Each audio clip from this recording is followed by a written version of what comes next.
ko na iba na talaga, nag-message ako. Ayan, ang taas ko ng message sa Telegram guys, yun, hindi siya nag-reply.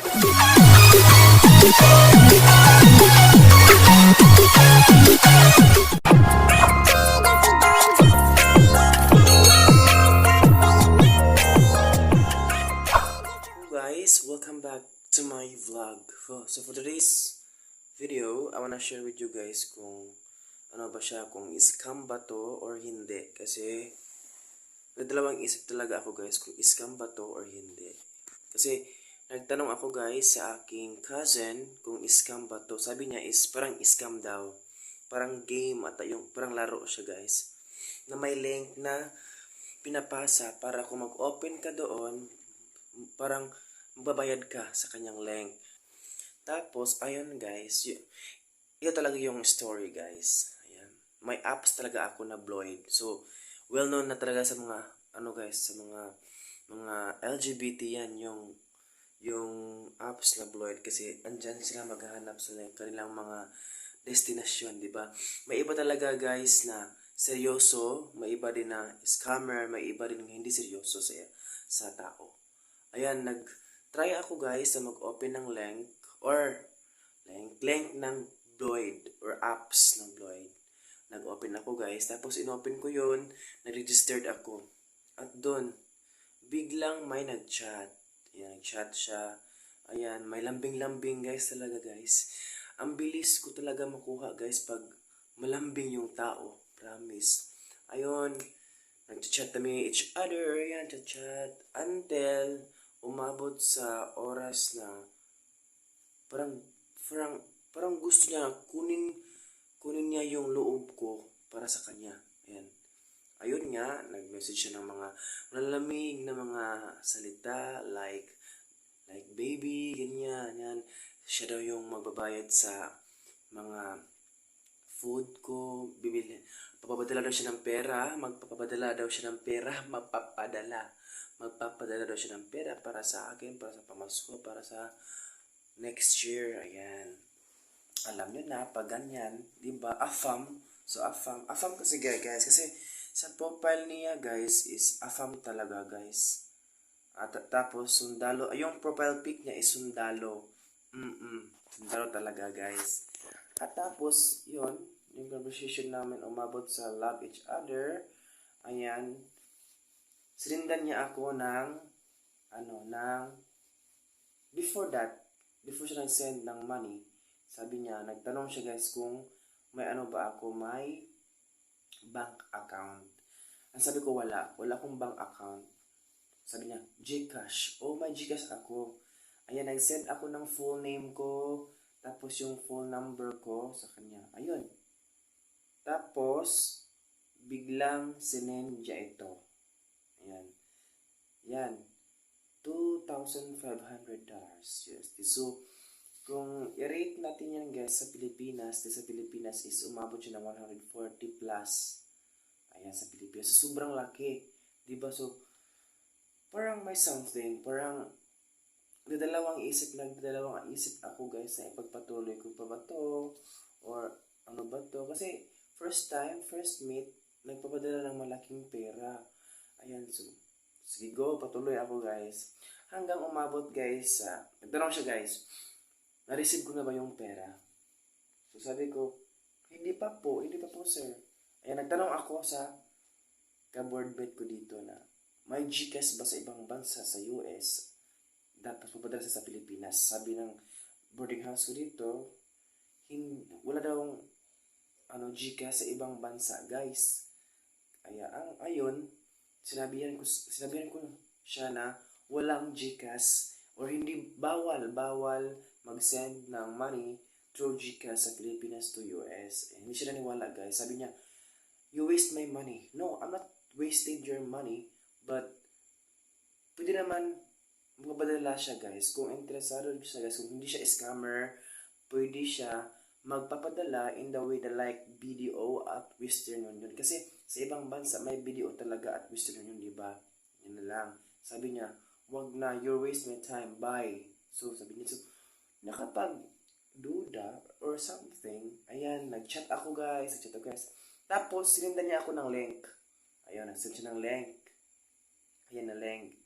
Ayan, nag-fill up ako. Sabi mo, mag-fill up ka dyan para tapos bumayad ka ng HP 1,500. Ganon. So, ayan, nag-fill up ako guys. Tapos biglang nag-add pending. Add payment or payment. Basta may payment. Ayan, basta yung link. Ayan, payment pending. Ayan, nag-payment pending. Tapos, di ba sa ubos may ibang ano pa, voucher. O, ganyan. Ayan, before that, parang may something. Kaya, nag-chat ako sa cousin ko na nagtrabaho siya sa office, sa Imnulier, ayan. Nagtanong ako guys kung tama ba to or hindi. Sabi niya, parang scam yan, huwag mong patuloy. Kasi, scam yan, huwag mong patuloy kasi parang laro siya guys, link, para makuha yung money mo. Ayan, hindi ko mapatuloy guys. Tapos, at yun, umabot kami guys. Nag-chat ako. Yes, nag-chat ako sa Telegram kasi sabi niya, if honest siya guys, delete kasi niya guys yung Bloid. Pag honest daw ka, mag-delete ka ng Bloid na apps. Ayan, nag-send video siya sa akin na delete yung Bloid apps. Akin na nag-delete ako ng Bloid apps. Ayun, nag-telegram na kami each other at doon. At guys, yung parang feel ko na iba na talaga, nag-message ako. Ayan, at taas ko ng message sa Telegram guys, yun, hindi siya nag-reply. Ayan, tinawagan ko guys, hindi na sinagot. Ayan, nag-open ako ng Bloid apps guys. Ayan, nag-download ako ulit sa Play Store ng Bloid apps. Doon, online pa rin siya guys. Tapos, iba na ang profile pic. Fake, no? Fake, kasi fake siya eh. Profile pic. Iba na yung profile pic niya kaysa noon. Nung nag-chat kami. Ngayon, yung profile pic niya is naka-white t-shirt na naka-sunglass. Yung una is naka-military siya. So, something, scammer. Diba? Scammer talaga siya, guys. Yung name niya, hindi niya binago. Yung profile pic, binago niya. So, scammer talaga. So, kanina lang po ako guys naka-decide na scammer talaga siya kasi yung profile pic niya binago tapos yung mga message ko nagre-raid na red color na hindi na siya nag-accept ng message ko. Ayan, na-report ko siya doon sa Bloid apps. Ayan, done. Yan lang po. So, ang masasabi ko lang po guys sa mga hindi lang ako dito sa mundo na naka-try na na-scam. Ayan, marami din na-scam dyan. So, keep it growing tayo guys. Laban lang tayo guys. Masakit guys. Yung nag-expect ka, mas masakit pa talaga sa pagmamahal. Yung nag-expect ka nga, wow, ang laki ng pera, ganyan. Pero may pag-aabuso. Ayan, so, kaya, ako guys, first time ko to kasi guys 24 years, ngayon lang ako na-scam ng ganito. So, nagpapasalamat ako sa Diyos guys kasi yung scam is hindi masyadong malaki. Tapos hindi ko natuloy yung pag-fill up. Thank you God. Thank you so much God. And sa taong nag-scam sa akin, so thank you so much. Kasi na-realize ko guys na huwag dapat tayong maniwala sa ibang tao. Kasi pag maniwala ka agad-agad guys, parang wala ka ng value. Wala ka ng value sa iyong sarili. Kaya thank you so much sa nag-scam sa akin. Kasi na-realize ko, ito pala, dapat hindi ka agad-agad maniwala sa isang tao. Dapat hindi ka agad-agad maniwala sa pera. Diba?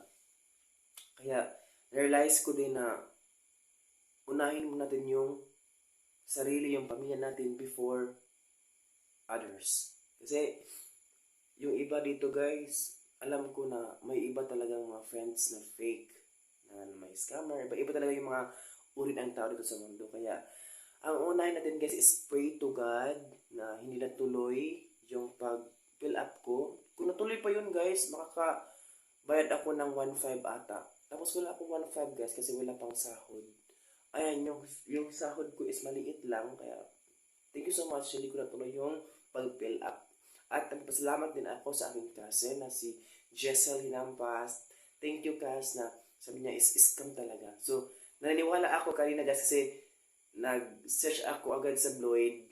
Nag-download ako agad again ng app sa Bloid. At doon, scammer talaga siya. Promise. So, ayan po siya, yung mga basta, yan ang mga profile pic na. Huwag kayong maniwala sa mga tao. At yan lang po guys. So, nasabi ko na sa inyo guys, so nag-share ko, dapat hindi tayo agad-agad maniwala sa isang tao. Ayan. Thank you so much guys and hope na may nakuha nga point or kada na ay paalala na ako guys ba or paalala niyo para mag-stay gapon mo sa inyong self nga dapat kita maniwala. Tanong. So happy ko karon kay wala na procedure. Thank you so much. And good luck sa nag-scam. And advance Happy New Year to all. Enjoy. Okay. Enjoy your family, your friends. Bye-bye. See you for the next vlog.